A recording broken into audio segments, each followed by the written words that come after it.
verse 33. Who shall lay anything to the charge of God's elect? Who shall lay anything to the charge of God's elect?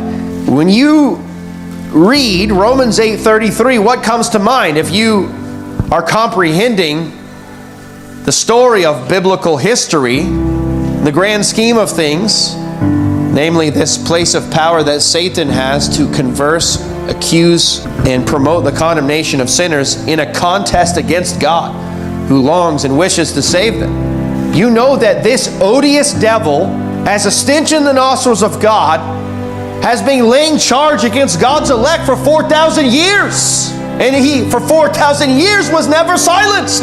The legal proceedings continued for 4,000 years, and God in heaven never rested his case. The argument continued. Century upon century, millennia upon millennia, there's still an argument in heaven. This is an epic battle in the courtroom of heaven, where this wise and crafty devil is laying charge against God's elect. It's only after the coming of Christ we might triumphantly say, who shall lay a charge against God's elect?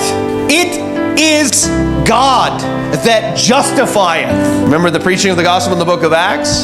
The man, Christ Jesus, who has power to forgive sins, providing a justification for us for all things in which we could not be justified under the law. You see how this is a statement of victory against the devil? Who shall lay anything to the charge of God's elect? That is, the prince of this world has been judged. Who shall lay anything to the charge of God's elect? It is God that justifieth. Who is he that condemneth? Powers, principalities, Lucifer, fallen angels.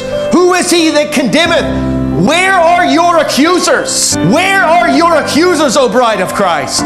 Where are your accusers? Satan has been cast out of heaven. You shouldn't suffer his voice in your house on earth. You shouldn't suffer his voice in your ears or in your tabernacle or in your family or any of the dominion of Christ here on earth among his people.